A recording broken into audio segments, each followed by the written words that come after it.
Konsep mitigasi berbasis ekosistem dengan ketahanan kota atau urban resilience.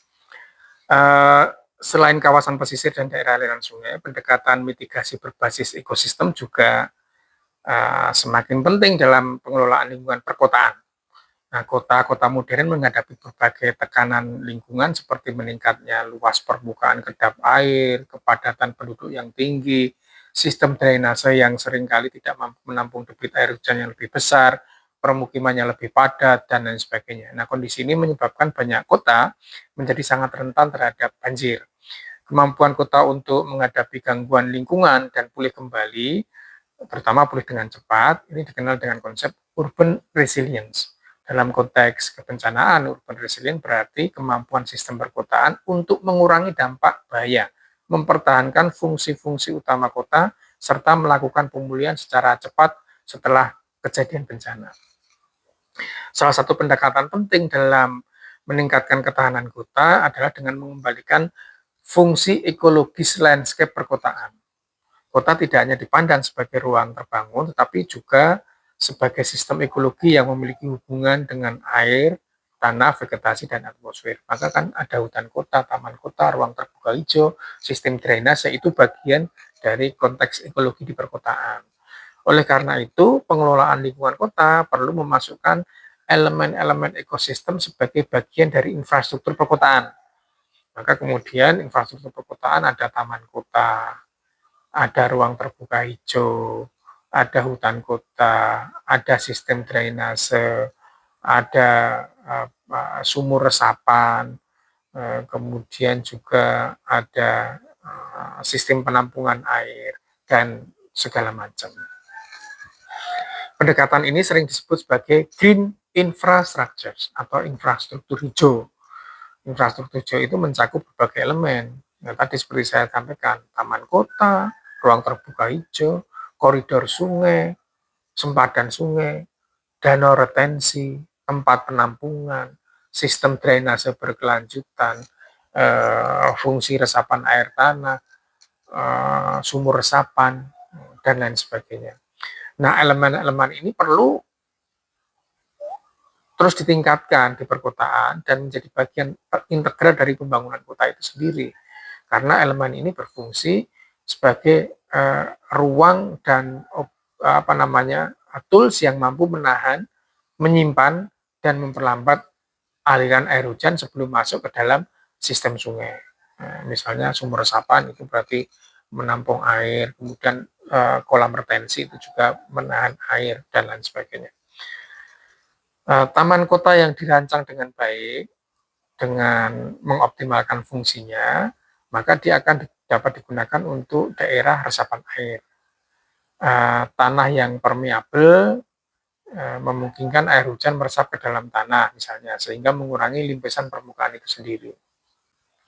Demikian pula dengan danau retensi yang dirancang sebagai kolam penampung sementara ketika hujan terjadi dengan intensitas yang tinggi. Biasanya ini ada di perkotaan-perkotaan besar. Nah, dengan cara ini debit air yang masuk ke dalam sistem sungai dapat dikendalikan secara lebih bertahap, masuknya diatur, sehingga debitnya tidak naik secara tiba-tiba, kemudian daerah hilir misalnya menjadi banjir yang lebih drastis. Juga misalnya membuat sumur resapan, air overland flow atau overflow tadi bisa masuk ke dalam sumur resapan dan sekaligus sebagai cadangan air tanah. Tentu banyak kota mengembangkan pendekatan ini, dan sekarang lebih advance lagi. Kalau kita baca di beberapa referensi, di beberapa literatur, misalnya ada Spong City. Konsep ini dirancang agar kota mampu menyerap dan menyimpan air hujan seperti spons melalui jaringan ruang hijau, ya taman resapan, sistem drainase, sumur resapan, dan terintegrasi dengan ekosistem. Nah, pertanyaannya sekarang adalah bagaimana kita bisa mengintegrasikan elemen-elemen penting itu dalam agenda pembangunan perkotaan. Ini yang tidak mudah. Bagaimana meyakinkan pengambil kebijakan untuk juga memberikan investasi yang cukup pada elemen-elemen itu. Karena kita ketahui tentu dampaknya ini terjadi dalam jangka panjang, tidak bisa dilihat saat itu juga ketika investasi dilakukan. Nah, ini tantangan kita bersama. Di Indonesia, upaya meningkatkan ketahanan kota terhadap banjir misalnya, itu juga sudah mulai banyak dilakukan, ya, diarahkan dengan pendekatan serupa. Misalnya program revitalisasi sungai, bagaimana sungai itu diperdalam lagi, dikembalikan profilnya, lebarnya, dalamnya, agar bisa menampung air lebih banyak, sedimentasinya dikeluarkan. Kemudian juga pembangunan ruang terbuka hijau ini malah disyaratkan di dalam RT RW harus ada sekian persen ruang terbuka hijau. Bahkan ketika kita membangun bangunan harus disisakan open space agar memberi kesempatan air untuk masuk ke dalam tanah. Open space juga baiknya tidak ditutup dengan konblok, dengan aspal, atau dengan material yang air tidak bisa meresap. Nah, ini merupakan contoh-contoh langkah yang bertujuan untuk meningkatkan kapasitas kota dalam mengelola air hujan. Dan itu perlu kita dorong terus.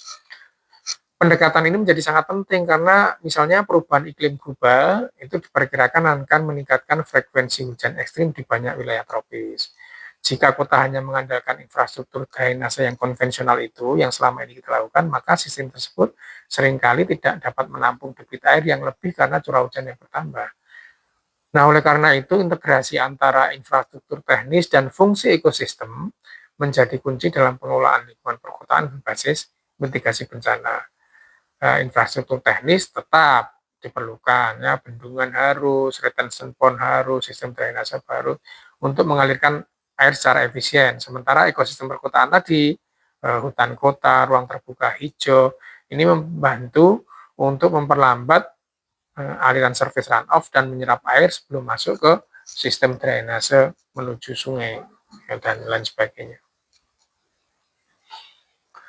Nah, dengan demikian, pengelolaan lingkungan berbasis mitigasi bencana sebenarnya pengelolaan lingkungan berbasis mitigasi bencana sebenarnya menuntut perubahan paradigma dalam pembangunan wilayah.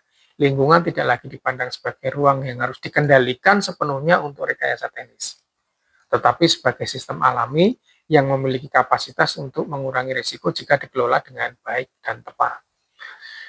Nah, pada akhirnya strategi mitigasi berbasis ekosistem ini akan memberikan keuntungan ganda.